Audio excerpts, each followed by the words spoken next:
What innumerable follies laid waste my waking and sleeping thoughts after that evening. Which evening? The evening he met Mangan's sister.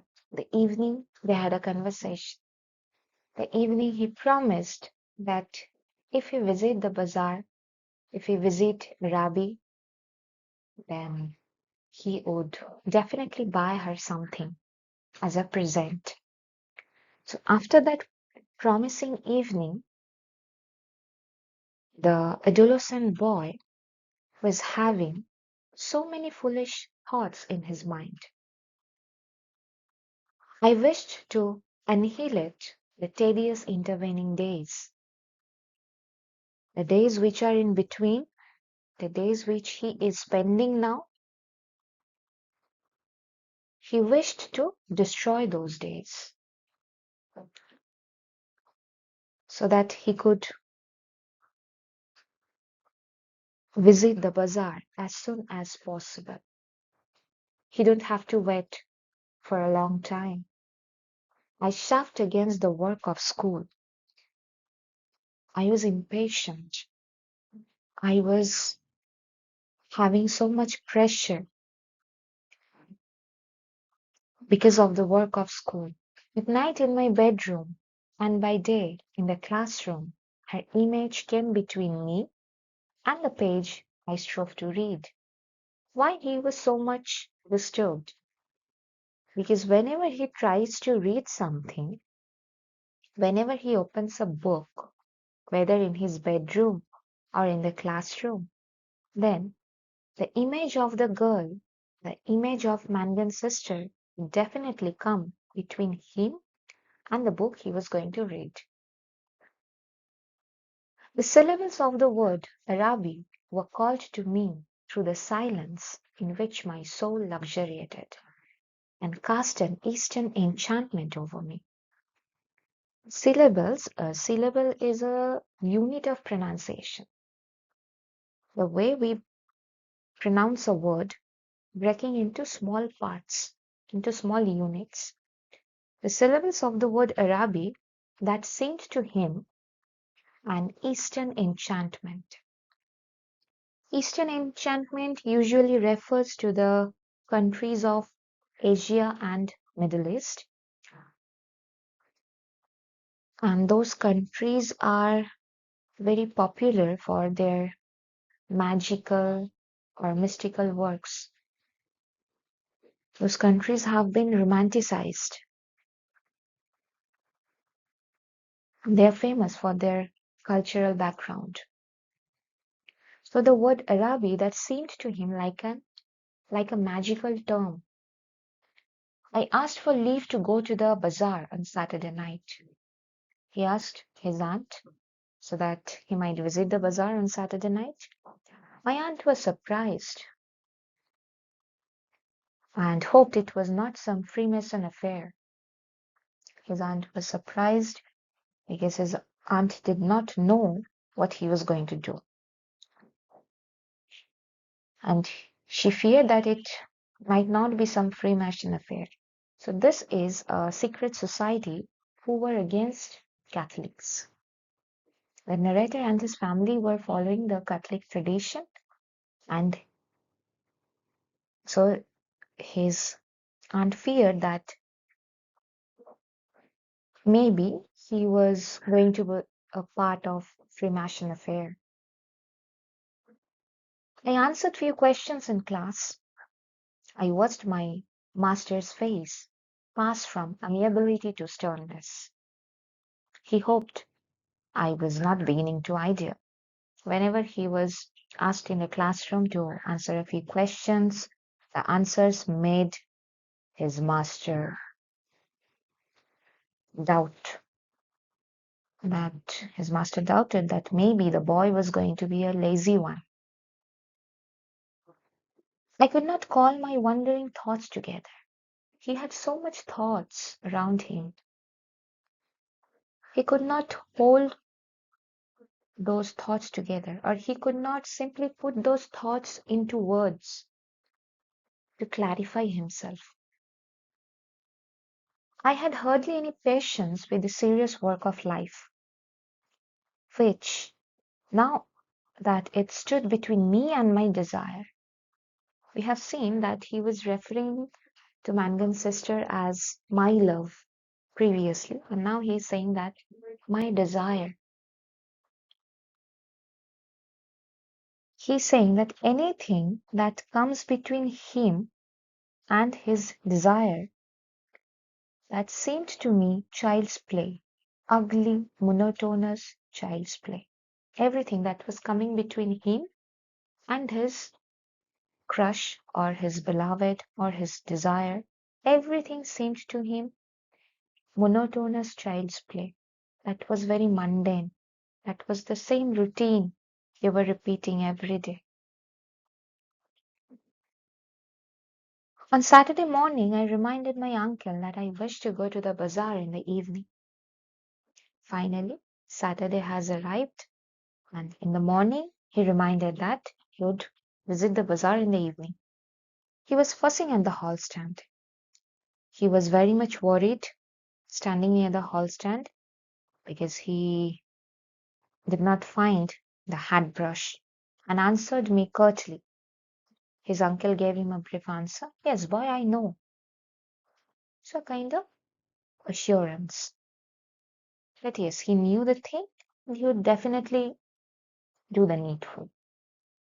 As he was in the hall, I could not go into the front parlor and lie at the window. His uncle was in the hall, so how could he go and lie at the window to get a glimpse of Mangan's sister? He was unable to do so. So I left the house in bad humor. So when he left the house, he was not in a good mood.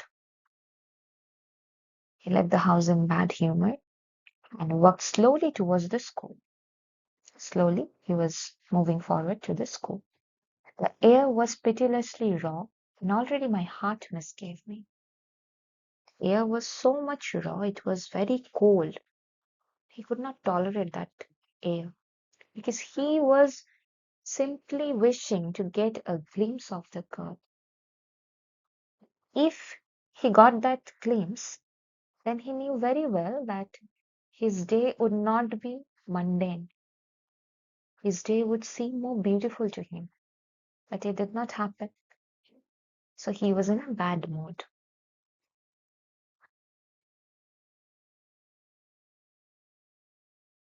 When I came home to dinner, my uncle had not yet been home. He came back for dinner and find out that his uncle had not reached. Still, it was early. I sat staring at the clock for some time, and when its ticking began to irritate me, I left the room. He was staring at the clock. When we are so much excited about doing something, then we start looking at the clock. We start staring at the clock. And the more we stare, the more impatient we become. Its ticking began to irritate the narrator. He could not tolerate, and because the more he was staring at, the more he realized that he had to wait more. I left the room. I mounted the staircase and gained the upper part of the room. He went upstairs. The high, cold, empty, gloomy rooms liberated me. There he found himself free. He was not bound by time because he was not looking at the watch. And that room was empty. It was gloomy. It was dark. It was cold. And it was upstairs. And I went from room to room singing. He was very happy at that time. He went on from one side to the other singing. From the front window, I saw my companions playing below in the street. He noticed his companions with whom he used to play every day in the evening and now playing without him. They're playing in the street and he is just looking at them from the window. Their cries reached me weakened and indistinct. Their shouting of joy when they were playing that reached the narrator's ears, but it was not so clear, it was indistinct.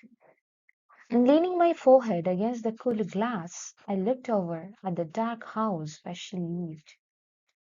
He leaned He was leaning his forehead against the glass of the window, and he was looking at the dark house where she lived. I may have stood there for an hour. Maybe he was standing there for an hour, seeing nothing. He could not see anything. He could not get a glimpse of the girl. But the brown clad figure cast by my imagination is very powerful here. Okay, he has fallen in love and he is imagining so many things. He is imagining the round figure of the girl, touched discreetly by the lamplight at the curved neck. He could imagine the curved neck of the girl, where the light from the lamp was falling down, and the hand upon the railings. We have seen that previously, that how she was resting or she was standing at ease, placing her hand upon the railings, and at the border below the dress. So everything he has remembered. When I came downstairs again, I found Mrs. Mercer sitting at the fire. After all this imagination, he came downstairs. Then there he found Mrs. Mercer. She was sitting at the fire. She was an old garrulous woman, pawnbroker's widow, who collected used stamps for some pious purpose. She was an old woman. Garrulous means who loves to gossip.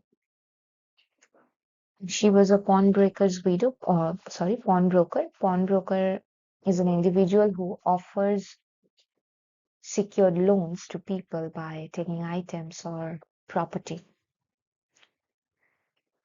And the work the woman does was that she used to collect stamps for some reason. He had to endure the gossip of the tea table. He had to endure it. He could not have any other option. So he tolerated the gossip. The meal was prolonged beyond an hour, and still my uncle did not come. The meal was delayed an hour, but still his uncle did not reach home. Mrs. Mercer stood up to go. She was sorry she couldn't wait any longer. Finally, Mrs. Mercer decided to leave the place because it was after 8 o'clock and she did not be late, like to be out late, as the night air was bad for her. She did not like to be late outside because the air was raw, the air was very cold for her. So she left the tea table. When she had gone, I began to walk up and down the room, clenching my fists. This expression refers that the boy was getting angry, so he was clenching his fists. My aunt said, I'm afraid you may put off your bazaar for this night of our Lord. So his aunt said that maybe you should put off your bazaar.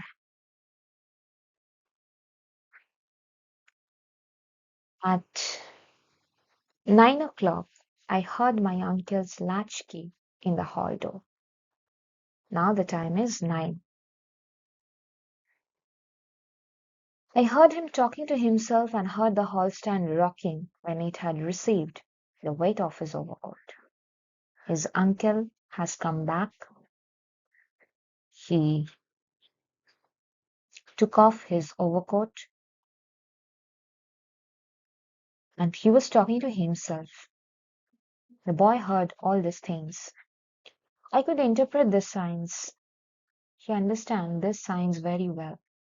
When he was midway through his dinner, I asked him to give me the money to go to the bazaar.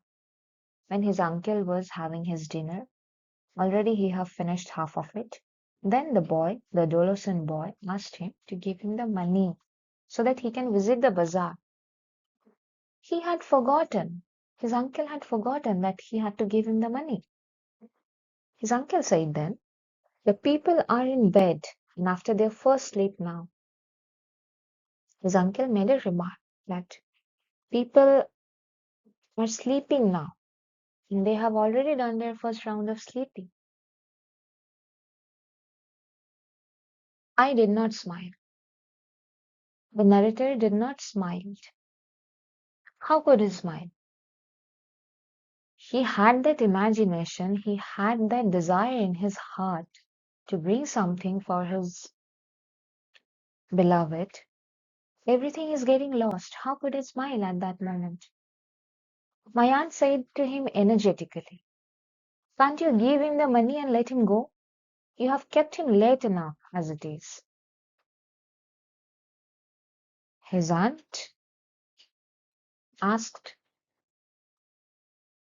his uncle so that he gave him the money as soon as possible because it's already late. My uncle said he was very sorry he had forgotten. He said he believed in the old saying, all work and no play makes Jack a dull boy. This is a proverb his uncle was uttering. He asked me where I was going, and when I told him a second time, he asked me, did I know the Arab's farewell to his steed? His uncle asked him the second time where he was going. He said that. And after he said that, then his uncle asked him a question whether he knew the Arab's farewell to his steed. Well, this is a poem about which his uncle was asking him. His uncle was asking him so many questions or giving him some absurd answers because he was drunk at that time. And the boy knew that thing. He could interpret those things. And then he left the kitchen.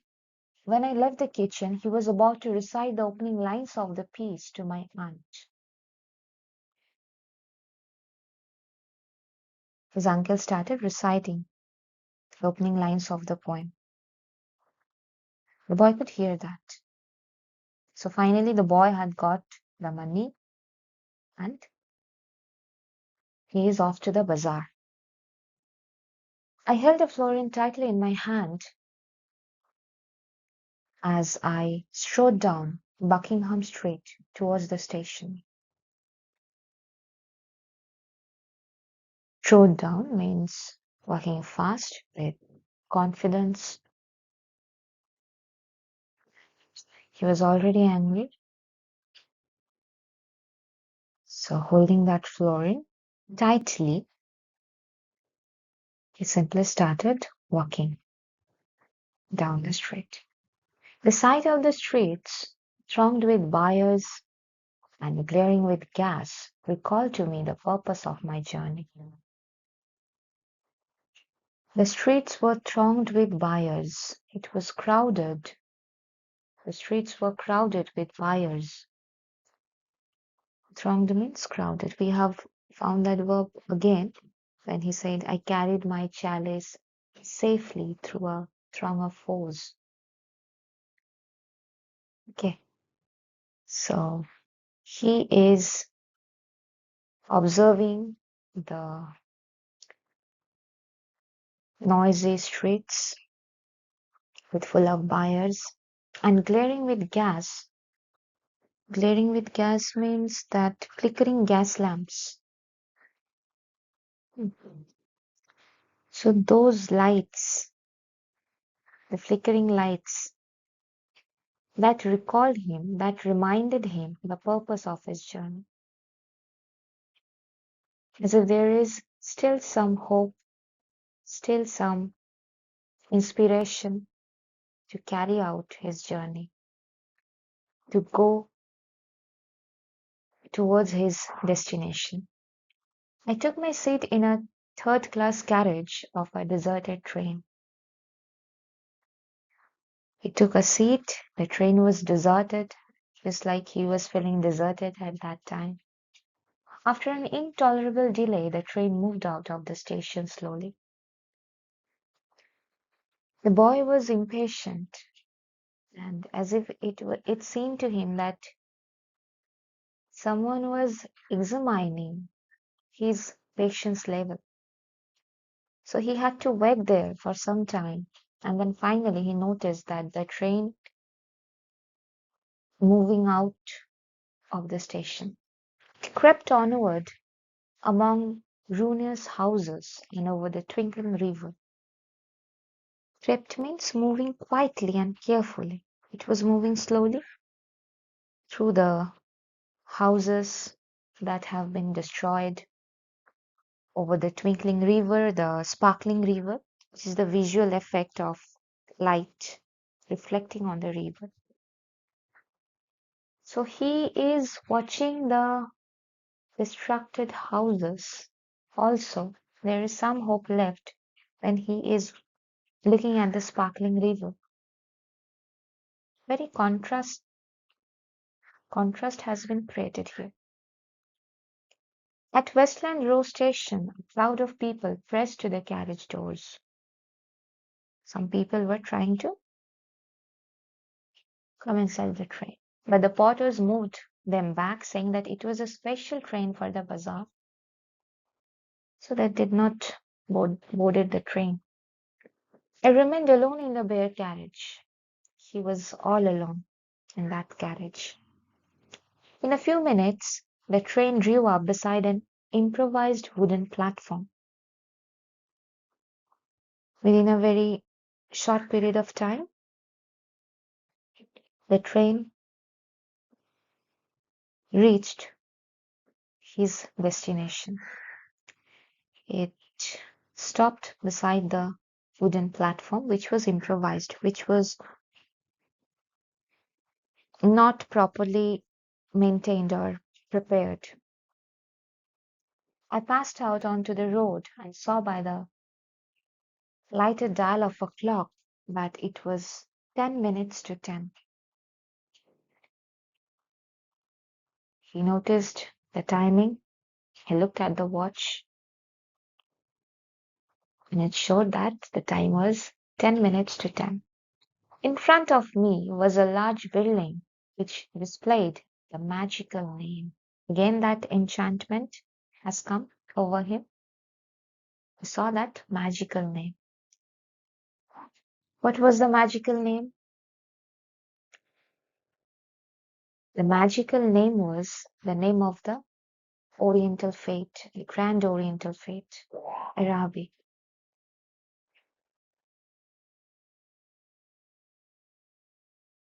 I could not find any sixpenny entrance, and fearing that the bazaar would be closed, he was looking for some entrance, but he did not find anything. And he had a fear which was in his heart that the bazaar might be closed. I passed in quickly through a turnstile.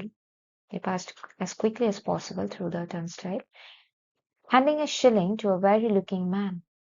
He handed a shilling to a man who was looking very tired, very weary.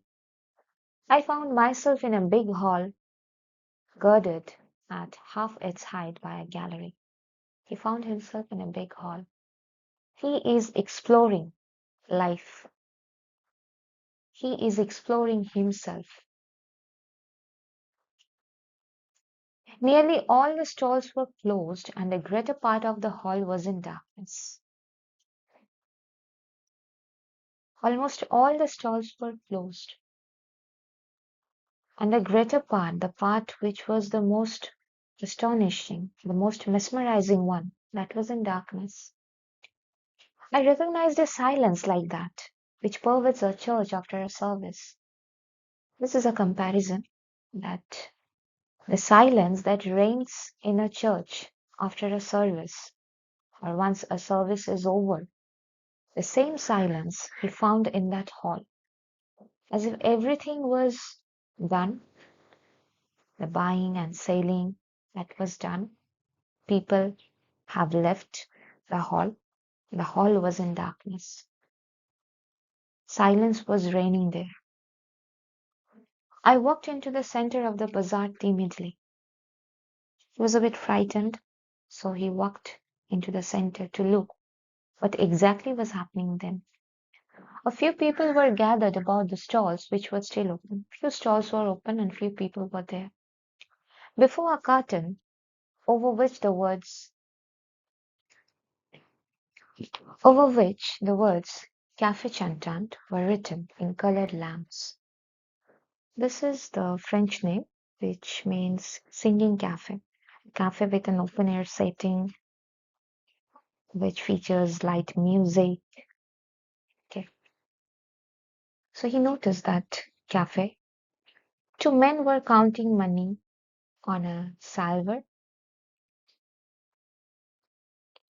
I listened to the fall of the coins. Two men were counting money. Means the work of the day was over. Now they're busy collecting their earnings. I listened to the fall of the coins. He was listening to the sound of it. Remembering with difficulty why I had come. After noticing all these things, he had forgotten the actual reason of his visiting to this bazaar, to this oriental fete, Araby. I went over to one of the stalls and examined porcelain vases and flower tea sets. So he had discovered these two things. At the door of the stall, a young lady was talking and laughing with two young gentlemen. I remarked their English accents and listened vaguely to their conversation. He was listening very carefully to the conversations they were having there. Oh, I never said such a thing. Oh, but you did. Oh, but I didn't. Didn't she say that? Yes, I heard her. Oh, here's a fib, a small, unimportant lie. So the three people, one young lady and two young gentlemen, they were talking among themselves over a thing. And the lady was saying that she didn't say that thing, and they were saying, no, you have said that thing. The narrator was listening to them very carefully. Observing me, the young lady came over and asked me, did I wish to buy anything? So the young lady came over here and she asked whether the narrator wanted to buy anything. The tone of her voice was not encouraging because after the hustles of the day or the working hours, she was not encouraged to encourage her customer that so that they would buy something. The tone was not encouraging one. She seemed to have spoken to me out of a sense of duty. I looked humbly at the great jars that stood like eastern guards at either side of the dark entrance to the stall and murmured, no, thank you. So the narrator or the adolescent boy, he did not say that he would buy something. He said, no, thank you, as if he had made a decision. He would not buy anything. The young lady changed the position of one of the vases and went back to the two young men. They began to talk of the same subject. Once or twice the young lady glanced at me over her shoulder. They were carrying out the same conversation on the same subject, and for one or two times the young lady was looking at the narrator. I lingered before her stall. He was moving before the stall, though I knew my stay was useless. He knew very well that even if he stayed there, he would not buy anything. to make my interest in her wares seem the more real. And he was simply staying there so that the lady might think that he was interested in buying something. Then I turned away slowly and walked down the middle of the bazaar. He again was walking in the bazaar. I allowed the 2 pennies to fall against the 6 pence in my pocket. He dropped those coins, those pennies in his pocket. I heard a voice call from the end of the gallery that the light was out. The light was out.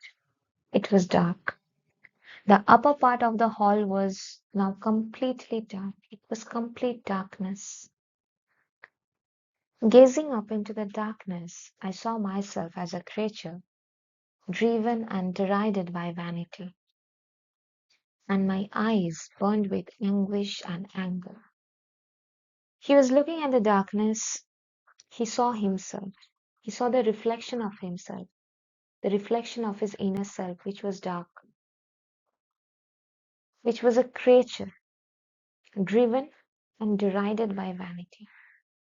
He discovered that it was all in vain, and my eyes burned with anguish and anger. There were pain in his eyes, there were anger in his eyes, as if the things or the emotions which seemed so powerful to him, which was so significant to him,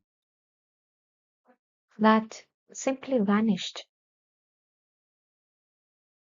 Mangal's sister seemed real to him. She was the ideal of beauty, but that idealism that eludes his grasp. And he is facing the stern reality all alone by himself.